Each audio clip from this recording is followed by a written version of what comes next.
ടാനോസ് പ്രധാന നേട്ടങ്ങൾ റാങ്ക് ചെയ്തത്. 7 ഇൻഫിനിറ്റി രത്നങ്ങൾ ഗൗൺലെറ്റിന് മുമ്പുള്ള ഉപയോഗം. ഇൻഫിനിറ്റി ഗൗൺലെറ്റ് നിർമ്മിക്കുന്നതിനു മുമ്പ് താനോസ് വ്യക്തിഗതമായി 6 ഇൻഫിനിറ്റി രത്നങ്ങൾ ഉപയോഗിച്ചു. സ്ഥലം, സമയം, മനസ്സ്, ആത്മാവ്, യാഥാർത്ഥ്യം, ശക്തി എന്നിവ വെവ്വേറെ കൈകാര്യം ചെയ്തു. ചെറിയ തോതിൽ ശക്തമായ കോസ്മിക് എൻറ്റിറ്റികളെ പരാജയപ്പെടുത്തി. പരിമിതികൾ. അവയുടെ ശക്തിയെ യഥാർത്ഥത്തിൽ ഏകീകരിക്കാൻ ഗൗൺലെറ്റ് ആവശ്യമായിരുന്നു. 6 ഇൻഫിനിറ്റി ഗൗൺലെറ്റ് താനോസ് ഒരു സ്നാപ്പ് ഉപയോഗിച്ച് പ്രപഞ്ചത്തിലെ എല്ലാ ജീവജാലങ്ങളുടെയും പകുതി തൽക്ഷണം മായ്ച്ചു. Eternity, Infinity, Galactus, Stranger, Lord Chaos, Master Order, Living Tribunal എന്നിവയെപ്പോലും താൽക്കാലികമായി പരാജയപ്പെടുത്തി. എറ്റേണിറ്റിയെ മാറ്റിസ്ഥാപിച്ചുകൊണ്ട് പ്രപഞ്ചത്തിന്റെ തന്നെ മൂർത്തീഭാവമായി. പരിമിതികൾ. ഇപ്പോഴും ഗൗൺലെറ്റിന്റെ അസ്തിത്വത്താൽ ബന്ധിതനും സ്വന്തം അഹങ്കാരത്തിന് വിധേയനുമാണ്. 5 കോസ്മിക് ക്യൂബ് താനോസ് യഥാർത്ഥ്യത്തെ ഇഷ്ടാനുസരണം പുനർനിർമ്മിക്കാൻ കോസ്മിക് ക്യൂബ് ഉപയോഗിച്ചു.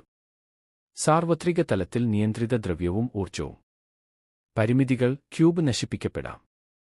4 ഉന്മൂലന കാലഘട്ടം. ഉന്മൂലന സംഭവത്തിൽ ആനിഹിലസുമായി സഖ്യത്തിലേർപ്പെട്ടു. കോസ്മിക് നാഗരികതകളുടെ കൂട്ടനാശം സംഘടിപ്പിക്കാൻ സഹായിച്ചു. പരിമിതികൾ. ഇവിടെ ഒരു സർവശക്തനായ ദൈവത്തേക്കാൾ ഒരു തന്ത്രജ്ഞൻ ആയിരുന്നു. 3 കിങ് താനോസ്. താനോസ് വിജയിക്കുന്നു. കഥാസന്ദർഭം. കോസ്മോസിലുടനീളമുള്ള മിക്കവാറും എല്ലാ മാർവൽ നായകന്മാരെയും കൊന്നു. കോസ്മിക് ഗോസ്റ്റ് റൈഡറെ തന്റെ ദൂതനായി ഉപയോഗിച്ച് ഒരു നിർജീവ പ്രപഞ്ചത്തെ ഭരിച്ചു. ഗാലക്ടസ്, സിൽവർ സർഫർ, മോൾനിർ വീൽഡർ എന്നിവരെ പരാജയപ്പെടുത്തി. പരിമിതികൾ. ഇപ്പോഴും സർവശക്തർ തലങ്ങളില്ല. ഇത് ഭാവിയിലെ ഒരു ബദൽ താനോസ് ആയിരുന്നു. 2 heart of the universe Thanos പ്രപഞ്ചത്തിന്റെ ഹൃദയം ആഗിരണം ചെയ്തു. ഇൻഫിനിറ്റി ഗൗൺലെറ്റിന് പുറം ശക്തികൾ നേടി. ലിവിംഗ് ട്രിബ്യൂണൽ ഉൾപ്പെടെ എല്ലാ പ്രപഞ്ച സംഗ്രഹങ്ങളെയും പരാജയപ്പെടുത്തി ആഗിരണം ചെയ്തു. പ്രപഞ്ചം തന്നെയായി മായ്ച്ചു. അസന്തുലിതാവസ്ഥ തിരിച്ചറിഞ്ഞതിനുശേഷം അത് പുനഃസ്ഥാപിച്ചു. പരിമിതികൾ. സ്വത്സിദ്ധമല്ല. ഹാർട്ട് ഓഫ് ദി യൂണിവേഴ്സുമായി നേരിട്ട് ബന്ധിപ്പിച്ചിരിക്കുന്ന ശക്തി. 1 ആസ്റ്ററൽ റെഗുലേറ്റർ താനോസ് അനന്ത യാഥാർത്ഥ്യങ്ങളെ സന്തുലിതമായി നിലനിർത്തുന്ന ഒരു സംവിധാനമായ ആസ്ട്രൽ റെഗുലേറ്ററുമായി ലയിച്ചു.